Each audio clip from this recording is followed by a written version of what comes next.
A responsabilidade no discipulado depende da graça de Deus e do Espírito Santo, e não meramente da força humana. O pastor Kessler, o nosso líder aqui no seminário, domingo passado ele montou um sermão sobre o discipulado como um trabalho, e é algo no qual as igrejas hoje são muito fracas. Elas arrastam uma multidão de pessoas para a igreja, porém na hora do tete-a-tete, do relacionamento, do vínculo, de treinar aquela pessoa e conhecer as suas fraquezas, entrando lá na profundeza dela, eles são muito fracos. Prego apenas, tem intimidade apenas de palco, mas não de relacionamento humano, de amizade, entende? É necessário atrair sim multidões, porém é necessário mais ainda também eu conseguir entrar na intimidade daquela pessoa, fazendo uma amizade e ajudando ela a crescer e ser como Cristo. E é isso que o pastor Kessler pregou, que nós temos negligenciado muito essa área do discipulado. Ei, disse o pastor Kessler, eu não produzo homens iguais a mim, eu produzo homens iguais a Cristo. Hoje em dia, muitas vezes as pessoas formam homens líderes, formam discípulos de si mesmo, mas Jesus não nos ensinou assim. Ele disse que é para pregar o evangelho do reino, que é para fazer discípulos dele. Não mais vivo eu, mas Cristo vive em mim. Paulo disse, sede meus imitadores como eu sou de Cristo. Paulo não formava discípulos de si, ele formava discípulos de Cristo. Se imitassem a ele, seriam iguais a Cristo. Então, há necessidade da gente ser um modelo para as pessoas, ser um pequeno Cristo, no qual as pessoas olhando para nós, poxa cara, esse cara tem algo de diferente. Tem como eu confiar nele? E essa é a maior marca de um líder para o discípulo, ele tem que sentir confiança. Não há discipulado sem confiança, onde a desconfiança reina, onde eu não posso me abrir, onde não tem aquele carinho, aquele afeto, aquela proximidade. Para me discipular alguém, enfatiza o pastor Kessler, eu tenho que ser próximo àquela pessoa, sabendo ouvi-la e compreendendo as suas fraquezas e também sendo sábio para dar bons conselhos, segundo a direção do Espírito naquela pessoa. E devagarzinho, conforme a palavra de Deus vai entrando em seus ouvidos, eu vou entrando na sua intimidade, o Espírito de Deus é trabalhando na vida dela, vamos formando discípulos iguais a Cristo, não iguais a mim. Não se concentre no que traz dor, mas sim na solução. Não fique condenando e julgando a pessoa, porque isso só vai repelir a pessoa de perto de nós. No livro de Dale Carnegie, Como Fazer Amigo e Influenciar Pessoas, ele já entendeu isso, que a crítica, que a condenação não edifica em nada, só afasta a pessoa. Agora, quando a pessoa está mais madura na fé, há necessidade também da repreensão, porém sempre com amor, com carinho. A repreensão não precisa ser algo grosseiro, no qual a gente xinga a pessoa, mas pode ser algo amigável, no qual a pessoa vai compreender que a gente quer o melhor para ela. E para mim se tornar um discipulador, enfatiza o pastor Kessler, primeiro eu tenho que ser um discípulo. Para mim ser um líder, primeiro eu tenho que ser um bom liderado. Eu tenho que saber ouvir a voz de quem já caminhou no caminho pelo qual eu quero seguir. E é por isso que Jesus botou líderes, homens para aperfeiçoar a sua igreja. E está aí a necessidade da congregação. Por que é necessário a gente estar entre o corpo? Para o aperfeiçoamento. Então não deixemos de congregar. As 3 identidades no discipulado. A primeira identidade, o discípulo ele tem que entender que ele é um filho. A gente tem que mostrar para o discípulo, ou eu como discípulo eu tenho que entender que o meu líder, alguém no qual Deus botou como autoridade sobre minha vida, para me aperfeiçoar e me ajudar a ser alguém semelhante a Ele, cumprindo aqui a minha missão na terra, de trazer o caráter de Deus para cá, ajudando o mundo a ser algo melhor.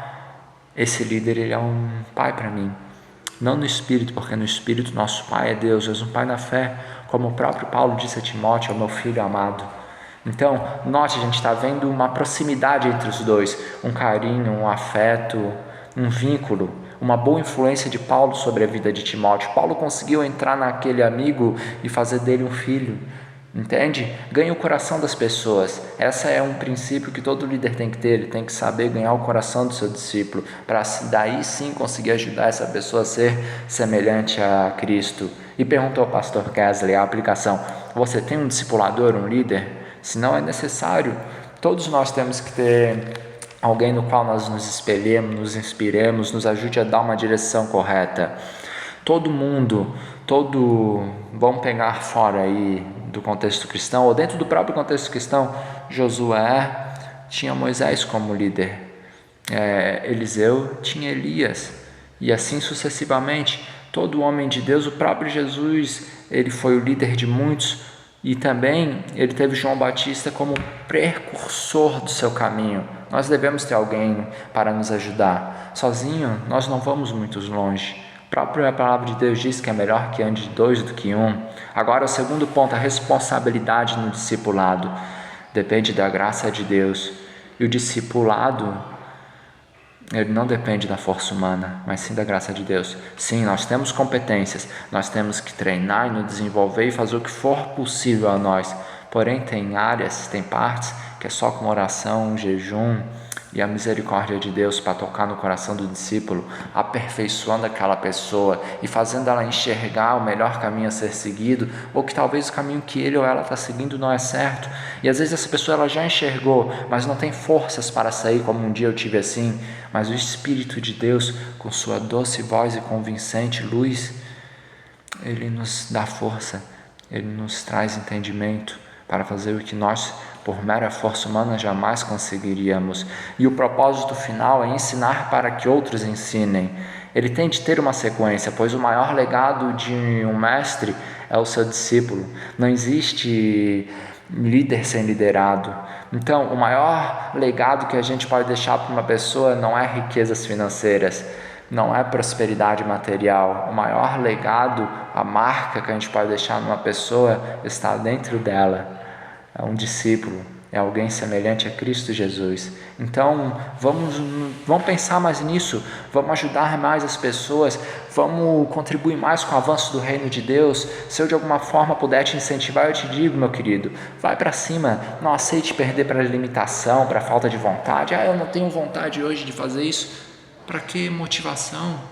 Quando eu tenho mais de 1000 motivos para fazer o que tem que ser feito, do jeito que tem que ser feito, na hora que tem que ser feito, e tudo isso alegra o coração de Deus, e Deus vai nos dando força, porque nós estamos contribuindo com o avanço do seu reino. Imagine se Jesus Cristo ele precisasse de vontade para fazer as coisas. Não, ele não precisou de vontade, ele trabalhava em cima de motivos e de razões.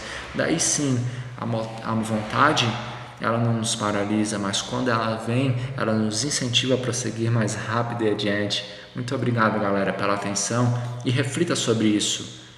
Eu tenho de formar discípulos para Jesus. Isso é o maior presente que a gente pode dar para uma pessoa, ajudar ela a ser semelhante a Cristo. Quanto que vale para uma mãe um filho longe das drogas? Quanto que vale para uma mãe uma filha longe da prostituição, dos prostíbulos? Um filho que vive para Deus, que é um exemplo, que dá alegria para ela. Quanto que vale? Entende? Pense sobre isso e contribua para o avanço do reino de Deus, que é a melhor coisa que a gente pode fazer pelo nosso próximo.